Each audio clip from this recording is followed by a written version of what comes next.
Ladies and gentlemen, good evening and a very warm welcome. Stop giggling, you two. A very warm welcome to the Red and Blue Review. Welcome to Red and Blue News. Thank you for joining us wherever you are in the world. I'm working with a couple of giggly little teenagers tonight. My name is Nick Philpott. I'm the host of the show for this evening. And joining me, I was going to say my wingmen, but my wing girlies are Jill Holyoke and Ian Lyons. Good evening, boys. How you doing? Hello, Nick. You're right, mate. All right, thank you. Yeah, all right, mate. Yeah, you had a good day down in the West Country? Aye. Aye. Digging up the past. Digging up the past. Yeah. How long were you down there Sorry. for? Yes. You know what it is? It's aye and all that. I've had a lot of Scottish influence this week. It's going to be one of those shows, ladies and gentlemen. Ladies and gentlemen, thank you for joining us. Like I say, you are very welcome to the Red and Blue Review, the only podcast. What is it, boys? What does it say? The only podcast you can watch. Look at that sexy beast. I bet none of you got one. Oh, you have. Oh, look at that. Yeah. Look at that. Aren't they gorgeous, ladies and gentlemen? They're doing a buy one, get 5 free down the market. The mugs aren't bad either. I don't know what to do, really. Ladies and gentlemen, coming up on tonight's show, we are going to have a couple of discussions for you because obviously we didn't get a chance to review the Bournemouth game. We're going to touch base, or Ian's going to touch base on that. We're going to cover off yesterday's ball draw at that horrible, muggy Hertfordshire club. Don't anybody come on here and mention them being a London club, because they ain't. Okay, they are a club in Hertfordshire going back to the Championship where they effing well belong. I hate them. I can't stand them. They are horrible. They are. And they've got their number one fan with them yesterday, Martin Atkinson, because apparently Atkins is a diet, according to Jill. Martin Atkinson is their number one fan, as you could tell. He clearly got an agenda against Will Zaha, but we're going to come on to that later on in the evening. Where should we start? Ian, where should we start? What? Have we finished putting the boot in then? No, mate. We haven't started yet, okay? Okay, all right. Not yet. You wait till he gets started over there, okay? I'm telling you now. I know that he's going for it. So we'll start off with the Bournemouth lineup, if you'd be so kind, Greg. So, again, we're going to touch base very quickly on this. It wasn't the best performance. We know yesterday's performance was even worse, or the game was even worse, but the injury-affected lineup was Kelly, Guaita, Tompkins, Sacco, Van Aanholt, Milivojevic, Guaita, MacArthur, Townsend, Zaha and Ayew. Okay, and the game really, Ian, was influenced, if you not agree, with what happened in the first 10 minutes with Sacco, or 20 minutes with Sacco. Yeah, it's 19 minutes. Yeah, and it was a reckless challenge. In fact, I mean, obviously because of the brevity we're covering too much, that's the first point I've got to mention, is that the game started okay. In fact, we were quite positive, and I was quite disappointed at how negative Bournemouth were. And we were controlling the game and could possibly have been 1-0 up by the time the 19th minute came. And then Sacco, for some reason, it was a bad first touch, as you'd expect from Sacco. But then he followed it. He followed it with an equally horrible challenge. And at first glance, I thought it was, overacting from Adam Smith. I think it might have been. Yeah, it was rolling around on the ground because they've got history getting our players in the book, and for everyone's second favourite side a few years back, they are a deceptively dirty side. Off the ball. So I thought, okay, it's just antics again. But then the messages started coming through from people that are watching it saying, actually, to be fair, it was probably a just decision. It was crazy. And then when the guy came off at half time, you could see his knee where he'd been caught. So yeah, no, it was the right card. It was. Joe, in your mind, was that a red card? And it's on screen for you now. Well, I said to you straight away. I think he's going to get a red here. for like fully 10 seconds before he got his card out. So, yeah, I mean, it's retrospectively when you look back at it, if it was the other way around, imagine one of their players had done that to Wilf. Yeah. We'd have been screaming. So, and he did. I mean, he did have to come off. It was a foul.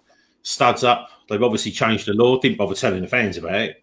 You can win the ball, but you can't do the player after. That used to be part of football. You and I used to love that. So, yeah. I'm just going to shame really that we didn't try and do that about 16 times yesterday. Well, ladies and gentlemen, I'd love to have seen one of our players, Milivojevic, do it to Dini or whatever. It was one of those rare occasions where Jill and I actually went to the game together. Sorry, Jill. And we were having that discussion, weren't we? We were talking about that live. Studs up. Is there a rule change? Was he in control? All of that sort of stuff as it was live. Sorry, mate. Back to you. No, I was just saying. I was, just quickly. I'm a bit gutted we didn't try and do that yesterday. I mean, it's all they did to us, but we'll come on to that. Go on, Well, regarding the challenge itself, it's all about it's a discussion I've had many a time on a Saturday with, mate, you'll know him, Dave Thompson, who's a qualified ref. Because I love that, exactly what you're saying. When I go in for a tackle, I like to, a bit old school. You win the ball. Tackling's an art. You win the ball. Although, to be fair, he did win the ball. He got there first. But then, if you win the ball and then maybe follow through and catch the guy, not on the knee, but at ankle height, it's fine. But it used to be fine. But now it's all about, the rule is about intent. And that's what they're judging it on. But the problem we've always got is that half of these referees have never played football in their life anyway. Yeah. I mean, the Sacco challenge apart, because if you're catching him on the knee, then it's a red all day. But with regards to other tackles that you see given, I mean, there was a tackle today from Matt Targett on Ricardo at Leicester. I mean, it was a leg breaker and he only got a yellow for it. So there's no consistency. Indeed. Okay, so not much happening in that first half. Sorry, Joe, did you want to say something there, mate? No. You carry on. I'll wait for a few more people to comment, and then we'll go for some name checks in the chat. Yeah, lovely. Okay, so Ian, not much more happening in the first half. It was a bit of a crap. No, you go for it. The only other thing that happened in the first half was yet another injury. So not only are we a centre back, yet another centre back out for a few games. The left back then goes lame, and hamstrings are dodgy things. So Jeffrey was the answer.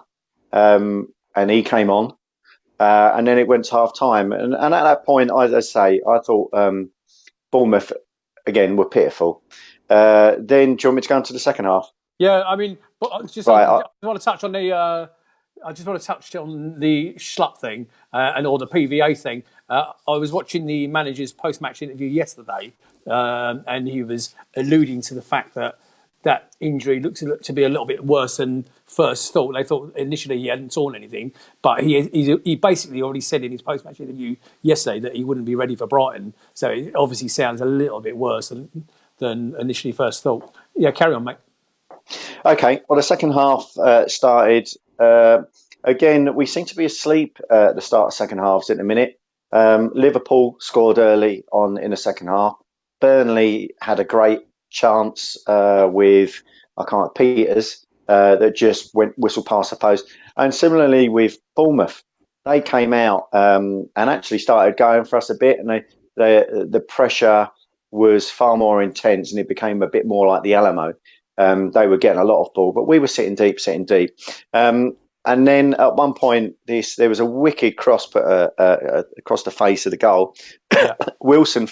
Solanke missed it at first, should have buried it, and then Wilson at the far post again got his foot to it, but it was wide. And I think that's probably pretty much the closest they came to actually scoring. And after that, we just seemed to cope with it very well because there was just no pressure from them. They were trying to draw us out. They were poor, weren't they? They were awful. I was I was very disappointed. And you could see that. Please. Go on. What? No, you just said you were disappointed. I was really pleased. Sorry. Yeah. No, right. Any time team comes down to sell us and they're rubbish, it's all good. Yeah, that's fair. That's a fair point. And how many times have we seen us play against 10 men and have similar issues? So yeah, no, I perfectly take that point.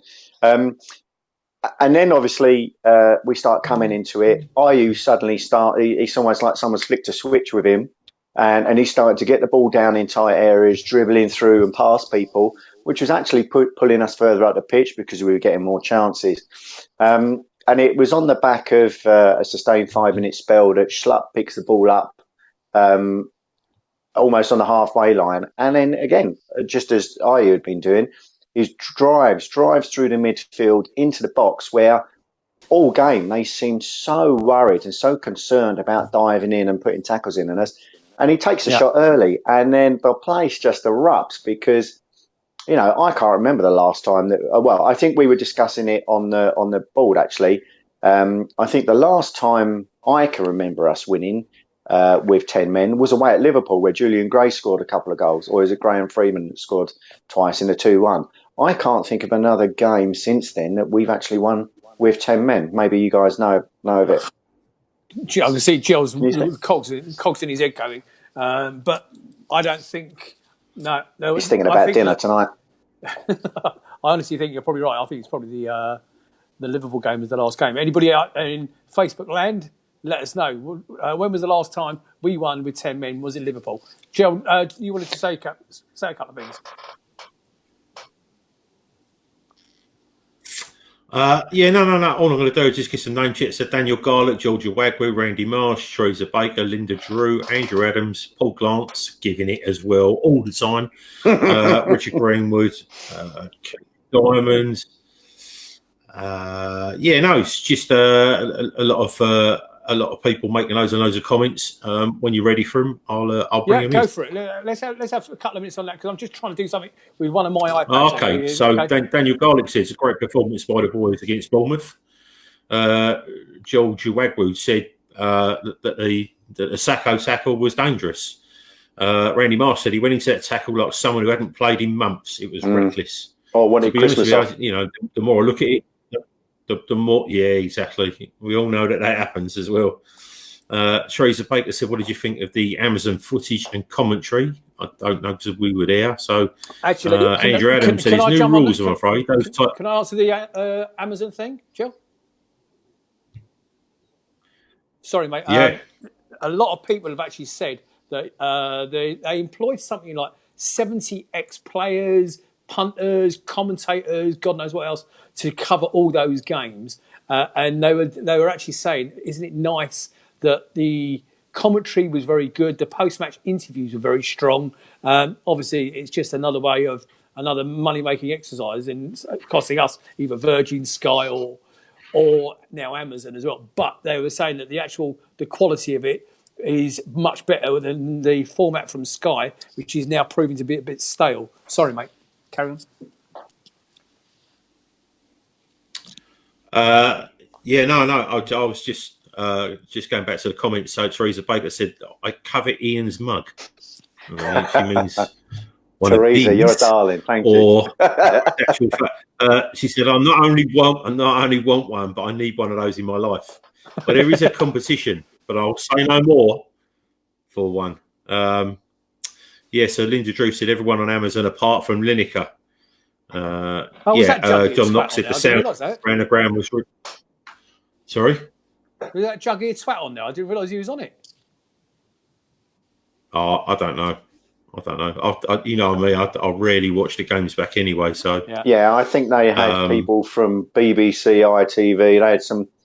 Jim Rosenthal was hosting one of them. So like people from yesteryear, they were digging them out. You know, that obviously haven't had any work for a number of years. It was good. I thought the atmosphere, the mic's picking up, the crowd noise. Greavesy said about it. But what, with Brian Moore? No, I don't think they went that far back. Keep going, Joe. No, that's it. That's all that's in the chat at the moment. Right, carry on with the second half and then... Oh, hang on. Go on, mate. No, it's just part of, Paul Glance said the last time we won was last week with 10 men, but he's just been Yeah, silly. to be fair, it's technically funny, but I just lost over it. Okay, I'll carry on then. Right, so after Schlupp's goal, we didn't actually sit on it either. I thought I was expecting us just to sit back and then just to soak up more pressure, but we kept going for it, and then probably about 5 minutes later, Maka had a chance. He got it outside the box, looked up, shaped it, and it was, for all intents and purposes, going right into the top corner. And it just didn't. If it was 6 inches higher when he shot, it would have been in the back of the net. But the keeper actually pulled off a good save. And in the end, it was 2-0. But what I would say is that I know that a couple of people have posted about Guaita. I think he's turning into an absolute monster at the minute. And he is here, there and everywhere. And the way he just calmly just slotted into the centre-back position was all credit to him. I mean, it was a fantastic all-round performance. Joe, your thoughts on Guaita, please, because I know you've got an opinion. Go for it. We had this conversation this morning. So Guaita has turned into, or what I think is my personal opinion, he's been an amazing buy for us, amazing signing, and he's only getting better. But I think he's a 60-minute player. He was like Cabaye was. Cabaye's legs went in the end, and he wasn't. And that's the same. I think what we need to do, we need to be using him for 60 or 70 minutes a game, Guaita, right, and then make the substitutions. All right, not when he doesn't. He makes substitutions too late. The thing is, Guaita could have done with. He could have done with missing yesterday, to be honest with you. He literally looked out on his arse most of the game. I mean, it really took a lot out of him, that game in midweek. Yeah. So I think that, he's been brilliant, absolutely brilliant. And like I say, he's just got better and better. So, but really, really pleased with him. Over to you, Ian. Right. Okay. Do you want me to go on for the Watford game now then? Yeah, I think, ladies and gentlemen in the chat, I mean, you're talking about Guaita's performance in the chat as well, but I also noticed one or two of you have mentioned the manager. It was the goalkeeper, Guaita, had another strong performance. Was it three back-to-back clean sheets he's kept now, including yesterday's? So full-time end of that game, Palace running out winners 3-0, 1-0 against Bournemouth. I think we're going to draw a line under that. Greg, if you'd be so kind, could you give us the lineup for yesterday and even put both the lineups on there so we can see how they compared? I don't know if it's possible to see if they compared. But it was a serious question from Paul Glance while we were waiting for that lineup. He's saying, why can't Luca put a ball in from corners? Well, the reality was, Paul, I saw the highlights yesterday or this morning, and he put two corners in, and both of them got where you'd want them to be, just outside the 6-yard box. The trouble is, number one, nobody attacked it at the near post, and number two, their goalkeeper came and claimed both of them.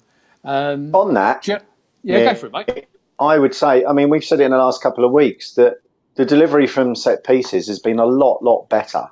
So, I mean, I take Paul's comment on board, but I actually think he's improved, and I think certainly in the Burnley game they were fantastic. His crosses, and also we varied it up as well. And I was disappointed that we didn't try that yesterday. From all accounts, it was just like backs against the wall and just trying to see the 90 minutes through. Jill, before I move on to the Watford game, Linda Drew said in the chat that West Ham must be sick after transfer selling us Guaita and Tompkins. Don't forget, we got a Tompkins for a steal of the price as well. I don't know. I can't remember actually what we paid for Guaita. It's about 22 million for the pair, wasn't it? Is that what he was? Okay, well, yeah, I think so, something like that. Yeah, Tompkins 12, Guaita. Getting on to. We used to have a far post set play. Do you remember Scott Dann used to score goals at the far post? Yeah. And in Tompkins, when he first started playing for us, scored goals at the far post from corners. Yeah. I don't understand why that's gone out the window. I really don't. But there you go. It don't happen anymore. Okay, so moving on to the Watford game. Guaita, Kelly, Tompkins, Cahill, Schlupp. Goodbye. Milivojevic, I want to talk about in detail, gentlemen, because the game wasn't much Guaita, MacArthur, Townsend, Zaha, and I.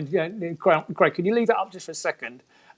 Boys, please touch now on the Schlupp injury. Please touch now on the Milivojevic's underperformance, okay? Because I don't want to be negative because we picked up 7 points in 3 games or whatever it is, and the not so effectiveness of Jordan Ayew yesterday. Joel, starting with you if you don't mind, mate. I've got better comments in the chat, to be honest with you. Do you know what? I thought we just got what from yesterday. Yeah. You're talking about Luca's performance yesterday. Well, he's always going to get bullied, isn't he? When you're playing, and I'm not just saying it's just they're thugs. I mean, they literally are. They turn the clock back 25 years. The referee absolutely bottled it yesterday. He completely bottled it. They had a game plan, and that was basically to throw themselves to the floor, especially Delafeu. Seriously, the guy's like a goat, only not in the good sense. He's toilet. He just spends most of the time with his face in the grass. If you blow on him, he will fall over. That Sarri, or whatever his name is, that forward, Sorry, yeah. Absolutely fantastic. If he stays on his feet, he'll go to a much better team than him. Yeah, they were in the referee's ear all the time, absolutely all the time. And all they were trying to do was just hoof us up in the air. They've just gone back to, they are the modern day Wimbledon. And eventually you have your time. I absolutely pray, especially after today's results, that they go down this year. Because they just don't need that shit in the Premier League. Seriously, that kind of antiquated thuggery, deliberate professional fouls. Just so many professional fouls. It just spoils the game. They're just against us. I never see them doing it, against other teams. But against us, they just like to kick the crap out of us. Honestly, I would have so much respect for someone like Luka, for Luka, especially him, as if he just went all Serbian, just Cindini. Seriously, take the 3 or 4 games. Just spark him out on it. We need someone needs to stand up and literally fight that lot. I was so angry last night on that shitty crowd booing Wilf all the time. Fucking children. Seriously. Sorry, I know we're not watershed now. Listen, but I just can't. I just can't do that team. I said to you this morning, and I say this is going to sound terrible, especially with them coming up next Monday. I would rather lose to Brighton than lose to them. That's how much I hate them. He said that to me. And we can't even say the other lot. We'll unless we get Charlton in the cup, we'll never play them again. So they're completely irrelevant. So I mean, they're just crap. So, but I'll just, for me, Watford, they're just an awful team. They contribute nothing to the Premier League. Seriously, nothing. I can't see it. Their fans, they're everything. Okay, go on, Ian, I know you're there, but I just want you to sit back for a minute, okay? Pour yourself a drink. I'm just going to relax. No, I want you to enjoy what's going to happen next, okay? Before I do this next bit. Can I get comfy? Ladies and gentlemen, out there in Facebook land, we want some questions from you, please. Some top quality questions. It can be about the Bournemouth game. It can be about the Watford game. It can be the Brighton game. It can be about anything you like. And we're going to spend 10 minutes on your questions towards the end of the show. So over to you. Go. Now, Jill, I understand you've got a new best friend. Okay. His name is Martin Atkinson. Tell me about his performance yesterday and what you witnessed in comparison to the Arsenal game away at the Emirates a few weeks ago. Okay, so if you've got the game on tape, have a look at the way that he just. And this is going to sound really stupid, but for me, body language and facial expressions say a million words. I am pretty sure he hates Wilf. I just don't think that he likes the look of him, the sound of him. I think he's actually convinced he's a diver. I mean, we get nothing off of him, and he let stuff go yesterday. That stamp, I thought it was Danny that stamped on him yesterday, but someone stamped on Wilf, and it was nothing. the foul went the other way. I honestly couldn't believe it. I personally think that he has an agenda, and someone at the club, because if this was a bigger team, I'll tell you now, if this was City, Spurs, Arsenal, United, Atkinson would be getting swerved off refereeing him. I'm telling you now, it's just Ian's washing machine. I was going to say, I just typed in the word tumble dryer. Get it right. Tumble dryer. Sorry. I promise you, I am sure that he has an agenda against him, and that this is a really. I cannot believe that VAR didn't get involved yesterday in Wilf's yellow card, because he's gone over there and then he's given. VAR could have gone, hang on a second, don't give him a yellow. It should be a foul the other way. It should be not just a foul, but a yellow the other way. He was completely taken out, but he was taken out 3-4 times, fouled 6 times, but he was professionally fouled 3 or 4 times yesterday. Just a shitty team. Okay, what? You know, they take the limits, they stretch the limits of the game too far. So I just, you know, I think Martin Atkinson, as a grade B game that probably was yesterday, I think that's too big a game for him. I think his mindset is totally wrong for Wilf. You know, I think he just looks at him as like you know, he's a teacher and Wilf's the naughty schoolboy who wants to mouth him back, and he's just going to keep punishing him. He'll say like 10 lines, and Wilf go 20 lines, 30 lines, 50 lines. Do you know what I mean? I think that's exactly how I think he would do it. He's dreadful for us. Okay, right. The reason I was asking you, I also asked you to compare that to the Arsenal game. Ladies and gentlemen out there that are watching, and there's loads of you watching again, as always. So thank you from all of us. We do this just for you. Now, don't forget, Joe, Martin Atkins was the referee when we played him the Emirates a few weeks ago. Now, he was the guy, just to refresh everybody's memory out there, that Wilf went down, okay, and he booked for diving, okay. He booked for diving, gave a free kick to Arsenal. VAR then got involved, okay, overruled the referee and then awarded us the penalty, okay. Now, can you imagine? Can you imagine that happening twice in less than a month?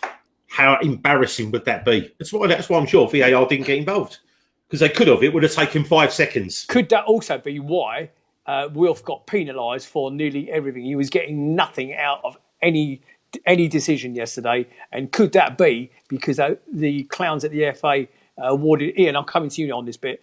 Could it be that the clowns at the FA awarded Atkinson a game too shortly after the Arsenal debacle, and therefore he's still pissed off that he was made to look stupid by VAR? Yeah, possibly. It could be that. I mean, what I would say is towards the end of the game, Cahill almost rugby tackles Deeney and tries to take his head off his shoulders as he's taking him to the ground, and he let play go. So it swings and roundabouts. What I would say about Wilf, you know, and I concur with everything Joel says about Watford as a team, as a fan base. They are so desperate, a bit like those that shall not be named that we're playing next week, to have a rival, to have someone to hate, to take their mind off the dross they've been watching, that he just gets it in the neck all the time. And as a ref, you're going to be influenced to a certain extent, especially when you're as weak as Atkinson anyway. So it was understandable. What I didn't like was that when he got booked, he did exactly what he did against Southampton, started applauding the ref. And you just think, oh, not again. Don't get sent off. Don't get sent off. Great point. You know, Wilf knows when he goes to Watford that he's going to be mugged off by the mascot, 20,000 fans, and then he's going to be attacked and physically assaulted by at least 10 players on that pitch. So, you know, unfortunately, it's about time. The press have picked up on it, though, I've got to say. I mean, there's a great stat saying that since his Premier League debut in 2013, Wilf has been fouled 503 times, with only Eden Hazard winning more fouls that time. And they're the ones that have been given. The amount of times that Watford have assaulted him and got away scot-free is ridiculous. This is how bad it was yesterday. I actually heard a Watford fan on the phone in on 5 Live I was coming back from football. The first thing he said was, we froze himself to the ground, everything. But to be fair, we gave him a lot of, we dished out a lot to him in the second half, So if that's coming from a Watford fan, then you know what's going to go on. Graham Kitcher, evening, mate. I hope you're feeling well. I hope you're feeling better. Should VAR be able to make a decision without the ref calling for a review of a foul, for instance, or if the VAR referee saw the Wilf yellow card, should they be allowed to overrule that decision if they have seen it? Go for it, Jill. Okay, so this is where the Premier League completely bottle it, right? Is that they turn around and say that they can only rescind a red card and not a yellow card. So if that had been Will's fault, 5th card yesterday, he would now be getting a ban, right? This is the thing. But they run the football in this country. They run our football, our top flight football. If someone seemed to have made a mistake, not the most ridiculous, stupid mistake, right? If VAR can't overrule it within seconds, or within 30 seconds, or within a minute, because that's what they do now. Let play go on. Watford could have had their free kick. Someone could have looked at it and gone, "Hang on a minute, no, that's a free kick to Palace," and then brought it back. Yeah. Honestly, this VAR it's scandalously crap. It really is. It's almost outdated before it's begun. I don't get how one or the other, how the Premier League or VAR, the Premier League basically have let VAR come in to take all the heat off them. Because they just took all the crap. Never did anything about it, but they took all the crap. And now what they're doing is they're letting VAR, and VAR is a machine. The Premier League just absolved themselves of any responsibility time after time. Time after time. What is going to be brilliant, right? What is going to be really good is what the Premier League do about Man City, about yesterday. Let's see what happens there. Because Sterling was asking for points, closed grounds, and points off teams with racist fans. Getting completely on the other side of it, of the Premier League bottling it.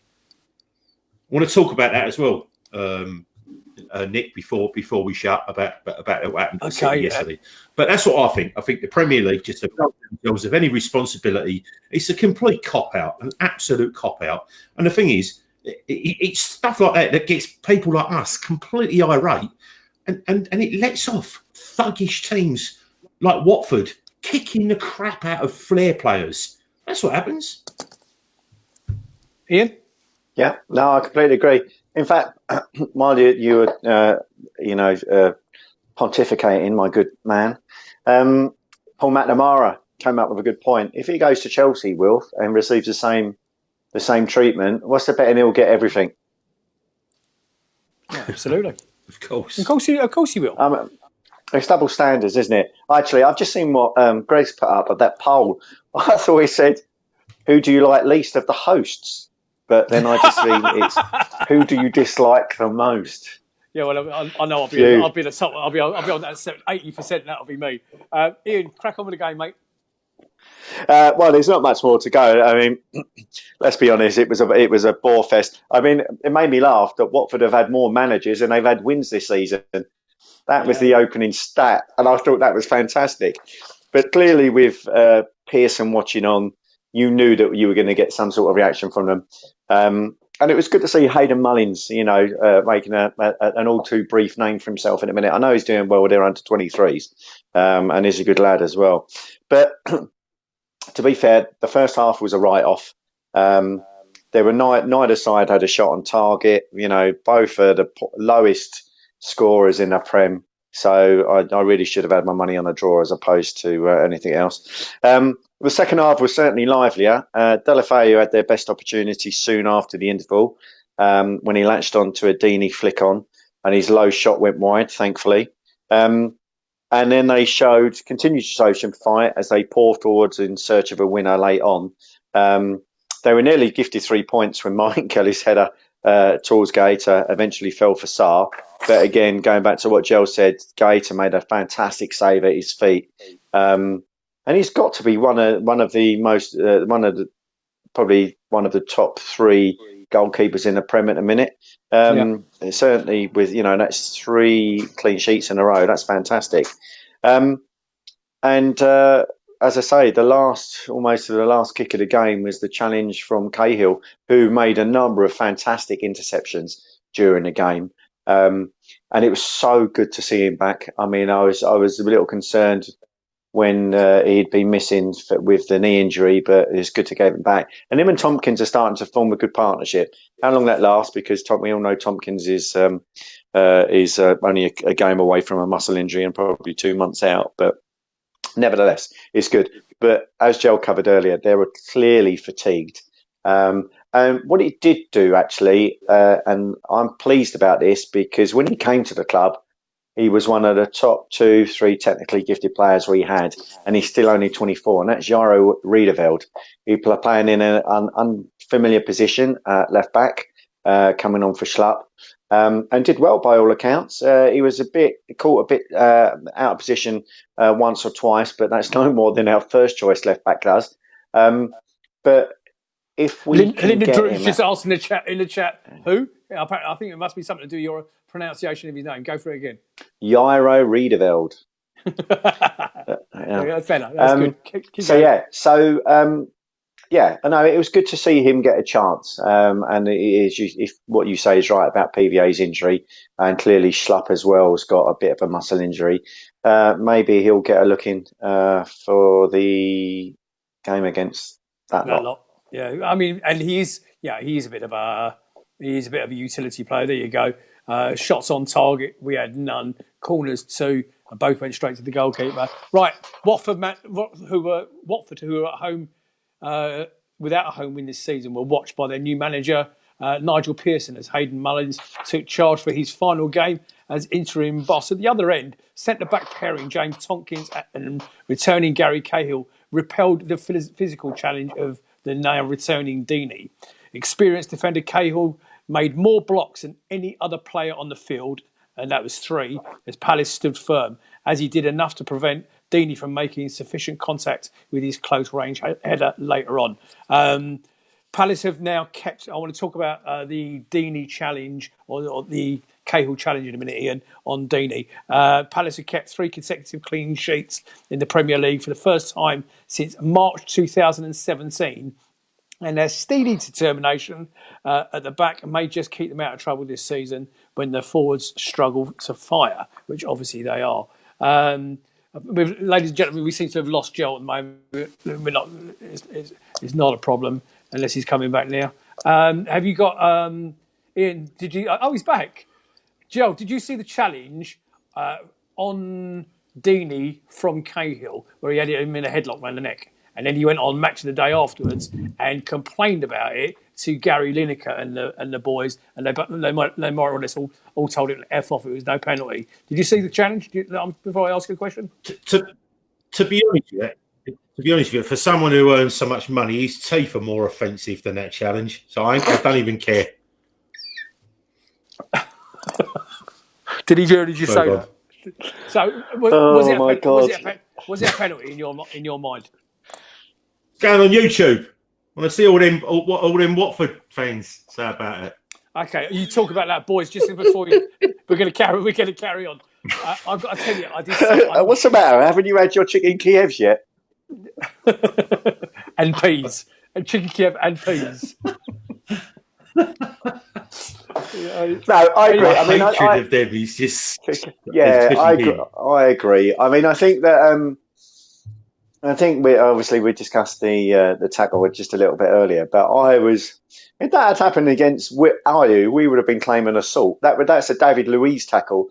But what you get with Cahill is we've got a defender who knows how to get away with stuff at the minute, and long may it continue, because he's I said earlier, tackling's an art. I mean, he's taken assault to an art form at the minute. But I mean, when he's jumping in on people, he's grabbing them. It's almost like he's running them down the aisle. He's got them by the arm and he's throwing them to the ground, and then claiming that he's been fouled himself. So, listen, we're very, very lucky to have got someone like Cahill, certainly on a free, and no matter what he costs at the minute, he is worth every penny. And I couldn't disagree with you. And, why didn't Arsenal come in for him? That David Luiz twat, okay? I mean, they were desperate for a centre-half. Why didn't they take him? Who knows? We're going to wrap up that poll there. As you can see, it's a bit of a landslide. It's so much of a landslide, Greg, because it's behind the logo. It's Charlton 0, Watford 17%, Millwall 0. And so that is I'm going to screen grab that for my Charlton and Millwall mates. That'll really upset them. Because no one cares about them. Exactly. Right, Joe, you have friends that are Charlton fans. I can't believe you just asked me that while I was swallowing. Acquaintances. Okay, well, sorry. I promise you, I can't talk to anybody that supports Charlton about football. I refuse. I even can't. I don't. Listen, I refuse. My father-in-law's Charlton fan, fervent Charlton fan. Won't even never talk to him. So they'll all agree. I'm a man of the people. Boys, what can I say? We're going to wrap up there on the game. 0-0 full time. Joe, you wanted to say something. Paul Holden said in the chat, Riedewald looked pacey and creative. Would you start him against that lot down the road? Yes. Yeah. Do you know what? I think it always takes a little while to get into the swing of the Premier League. It really does. Very rare. It's mainly forwards that do all right in the Premier League, and then they tail off because it's so demanding, which is at the moment what's happening to quite a few forwards in the Premier League. Foreign, but with the important midfielders and defenders, sometimes it takes a little while. And I think whilst he's had competition for places, he's come out this week and said that he's in a good place. So he must. I think that means mentally, which is good. I think he enjoys it at the club. I think that the spirit of the club within the players looks to have improved massively since the beginning of the season. Wilf smiling during games, which he wasn't doing. There seems to be more unity. And this just the last few games where Roy seems to. I think the penny has dropped. Where I think he might have realised that our best form of defence is in attack. So but yeah, I'm all up for. And again, we've had this conversation. He's a squad player. If he's in the squad, that generally means he's good enough. So, but yeah, I mean, he's very assured. I like him. I always did like him. So yeah, you've been saying that for a while. A terrible, yeah, but you have a terrible 2 minutes in a Palace shirt, and you're going to get slaughtered. So, similar question to you, Ian. Daniel Hannigan. Is it time to drop Luca? He's been off the pace for a number of games now. Give the armband to Cahill and give Camarasa a start. Your thoughts? Right. Okay. For someone that's been so critical of Luca from the start of the season, I cannot agree that he's had a few poor games lately. He certainly had about 10 at the start of the season, but the game against Liverpool, the game against Burnley, and the game against Bournemouth, he's been outstanding, been fantastic. Yesterday, okay, you could. I know Sir Paul disagrees with the fatigue assumption, but they are going to get tired. But so I would give him a game. He's got to play against Brighton. Oh, I can't believe I just said the name. Sorry, lost my mouth out. Yeah, wash your mouth out. But I agree, and I would love to. What was great about seeing Camarasa was on the bench for the Bournemouth game, and I was so hoping we were going to see him. And after 19 minutes, thrown right out the window with Sacco and going down to 10 men. So we were never going to get to see him because, as Joel's, suggested, Roy's obviously a pragmatist and always wants to shore it up. I wouldn't mind seeing him against that lot again next week. Whether we will, I don't know. But now that he's had a chance to see the likes of Riedeveld and see what they can bring to the table, we've got a talented squad. I just wish he would use it more. And that's where I would agree with Paul Glance when he says, he doesn't buy the fatigue stuff, because if you're going to keep playing the same players day in, day out, of course they're going to get fatigued if you're going to have such a congested run.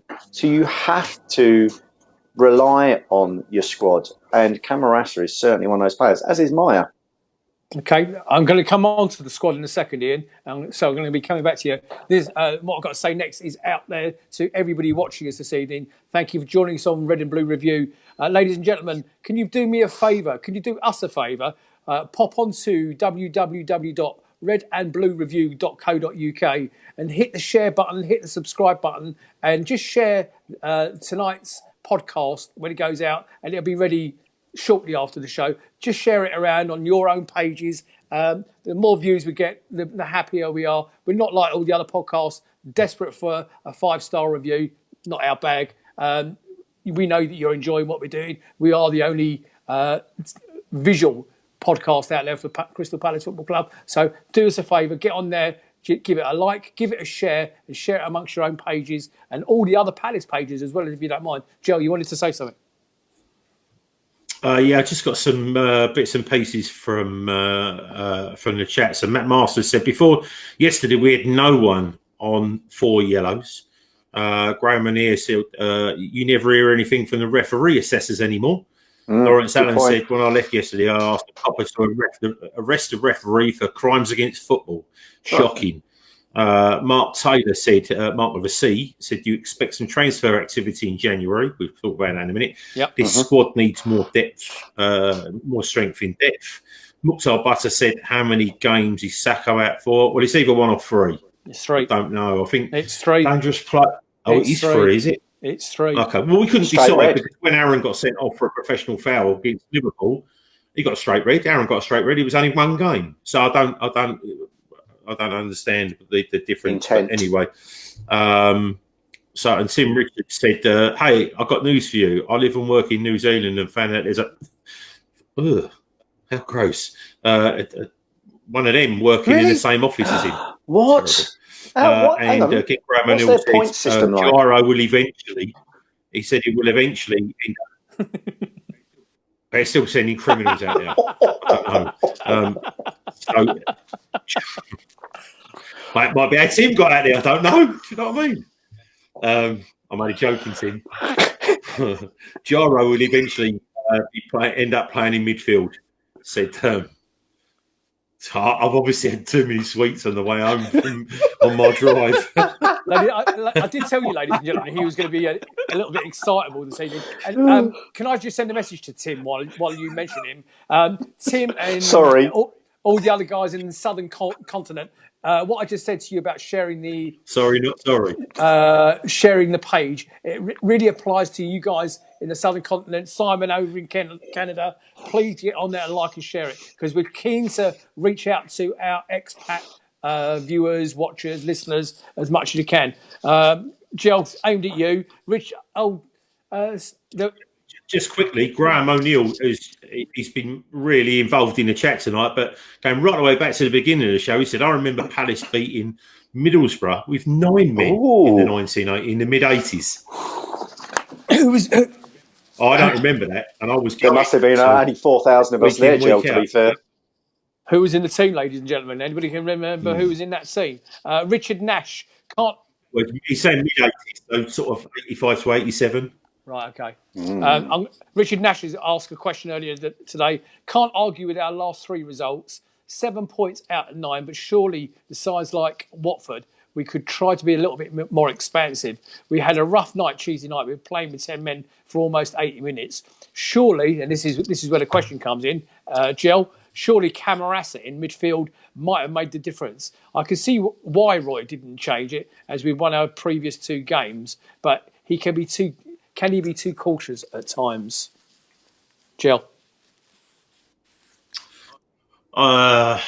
Yes. Cautious, yes. but even the harshest critic can't argue with where we are and what direction we're going now. You know, the football is defensive, and I don't know. Do you know what? Sometimes I almost think that the players don't listen to him and go, right, do you know what? As soon as we get the ball, give me the ball, and they just go for it. I don't know. Sometimes it's so defensive. But, yeah, I mean, we made Watford look very good yesterday in patches. But, you know, and then we made them look terrible by being half decent ourselves on the break, where they just resulted to professional fouls.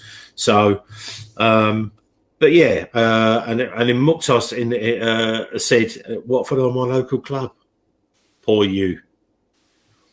and Albert Curtis as well. Now, Kevin Mabbott and Billy Gilbert was sent off against the Borough game, and it was the 4th of February, 1984. Greg, you are a superstar. Have you googled that? 84. No, I'll tell you now, he certainly didn't. Alan Irving must have been playing. He wasn't even born then, was he, old Greg? Somebody asked in the chat a minute ago, thoughts on getting Derby in the Cup and the return of Shrek. No connection there, Joss, but I'll come to you first.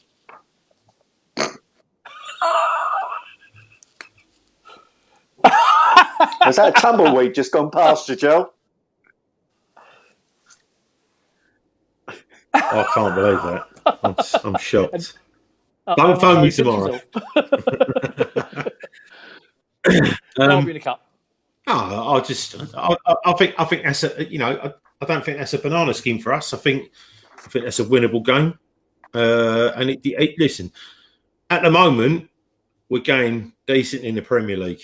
And if we just get to the 10, 11 wins that we need, see, the thing is, when we really put our minds to it as a club, we do all right in the FA Cup. But it's not whether we want it, is it? It's whether Roy wants it. Does Roy want to try and win the FA Cup? I mean, at the moment, there's probably only only two teams out there that we can't beat. In all honesty, I mean, we had the rare. We've had a good draw and a rare win against City, but Liverpool seem to turn us over regularly now. I just think, yeah, if they can knock each other out, then we have a huge chance. But we need to play a good side. So, but in saying that, we don't bring many kids in, do we?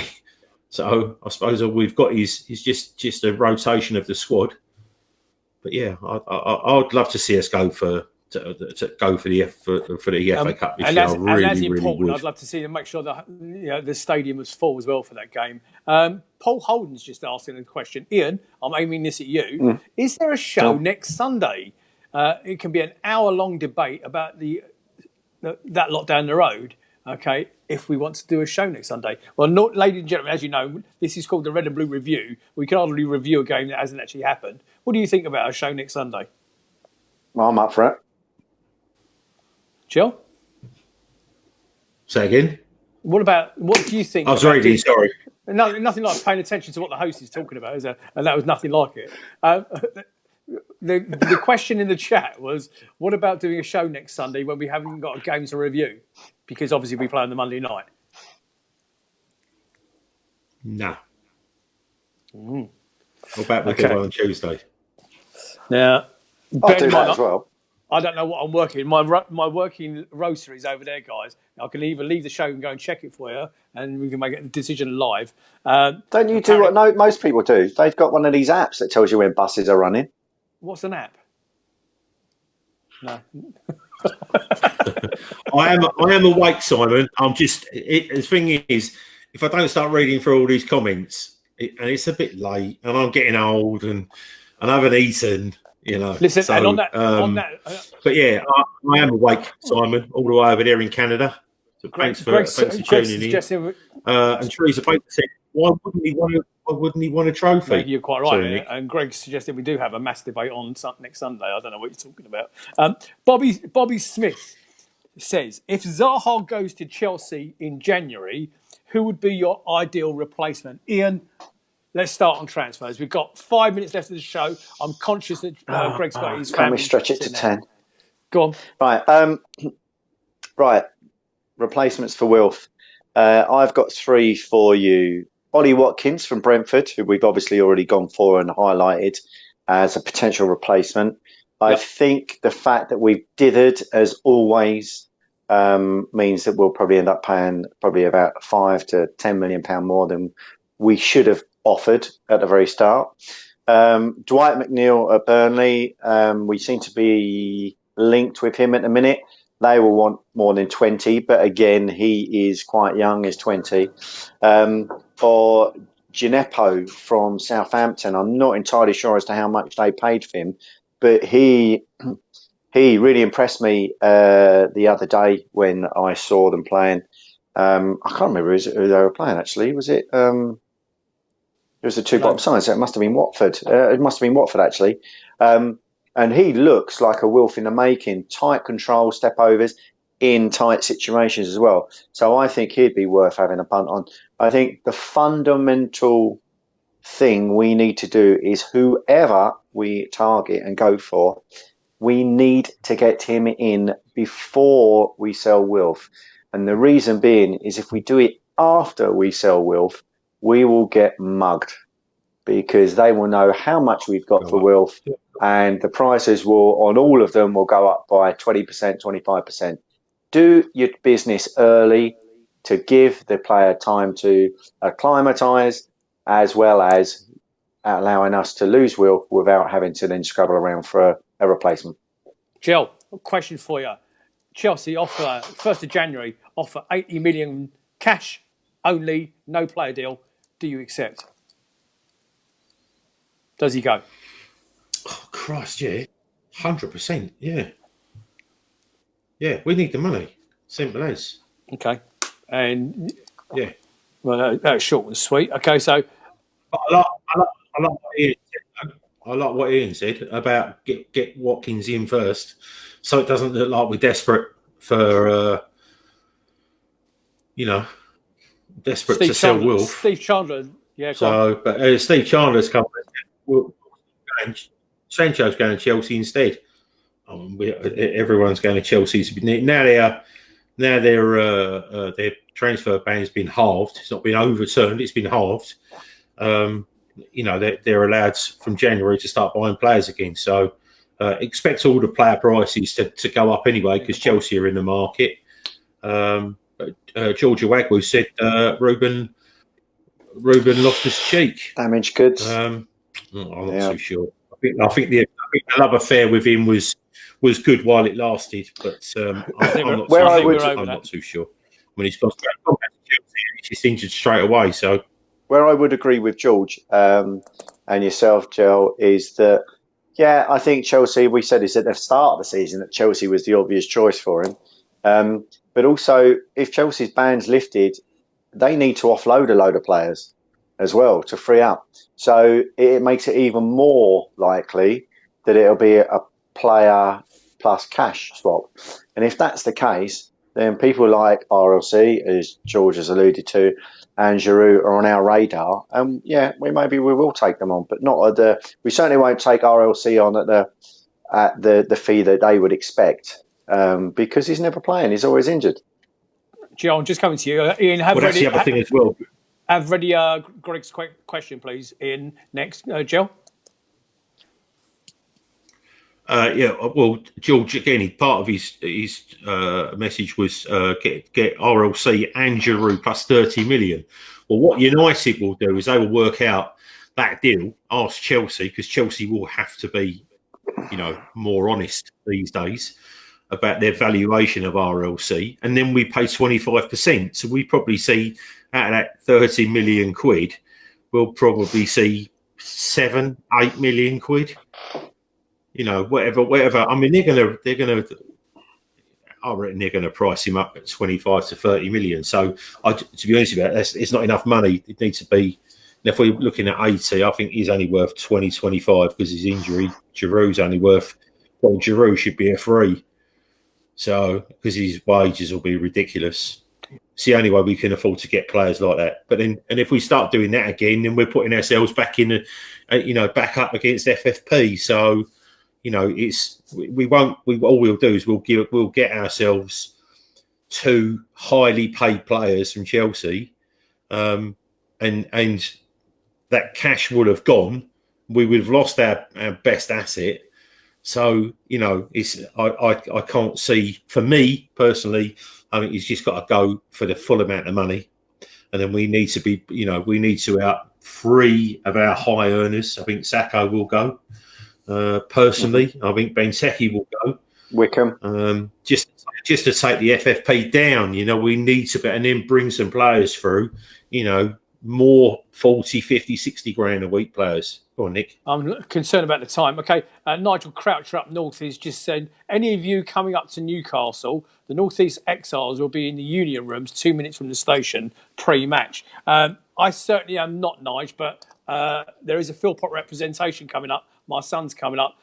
Joel certainly won't be, and I'll explain to you why.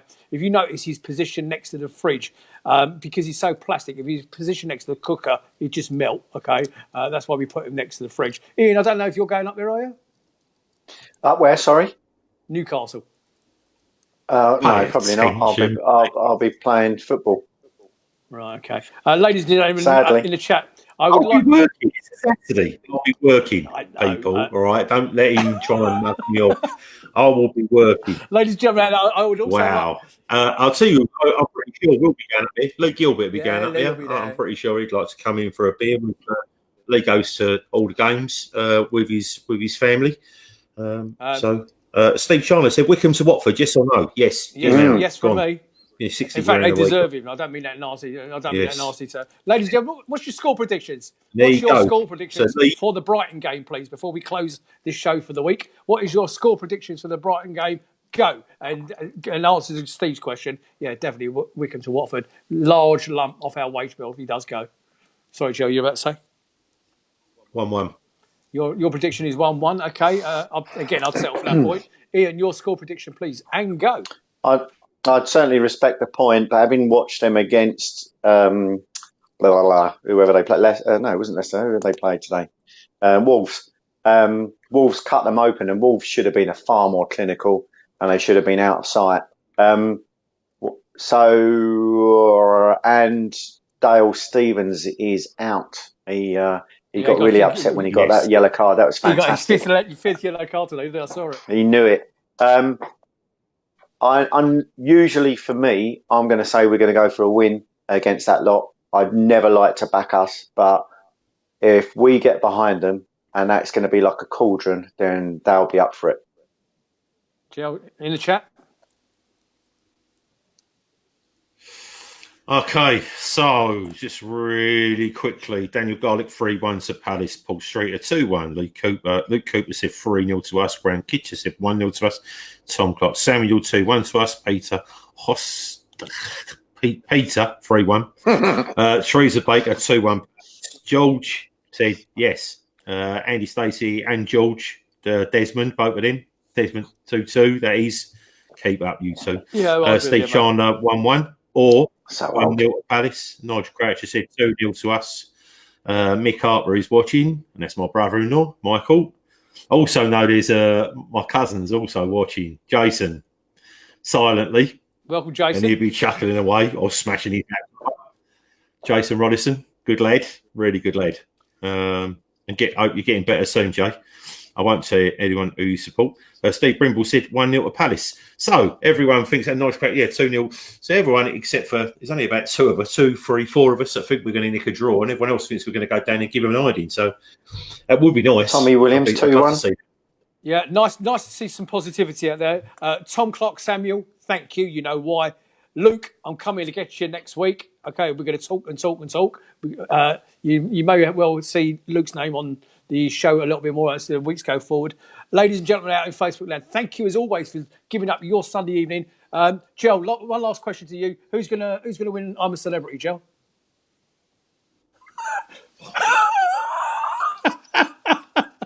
Ian, who's going to win? 2-0, and Lee said 1-0. Riedeveld as well, he said, will score. You Well, two, that's a delay on that line, isn't it? you two have made me laugh tonight, and I can't thank you enough for joining me. Greg, thank you for stepping in at last minute. My name is Nick Philpott. I wish you a successful and peaceful week, everybody. On behalf of everybody I around the wondered where room, you're going with that one. thank you very much for joining us. God bless. Talk to you soon. Up the Palace. Good night, everyone.